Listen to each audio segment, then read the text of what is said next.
Bueno, a veure, primer hauríem d'entendre què és la gana, no? La gana és una sensació que ens demana el cos d'ingerir aliment, però en cap cas és per fer-nos engreixar.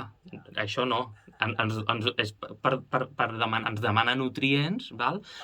Per viure, ja està, per sobreviure, però no és una sensació que estigui pensada per fer-nos engreixar. Val? Llavors, aquest és el primer punt que hem de tindre en compte. Val? Llavors, després, clar, hauríem de veure quin és el factor que dispara aquesta sensació de gana, també. Això és important, també. Abans de parlar dels endolls, doncs dir, escolta, quina és la sensació que produeix, no? Per què se'n produeix? Hi ha persones que en tenen més gana i altres que no en tenen tanta, no? Per exemple, llavors, un dels factors sol ser dietes altes en hidrats de carboni, sobretot si són simples, perquè els sucres, no? O aliments més processats i que portin més sucre, generen pics d'energia altes i després baixes.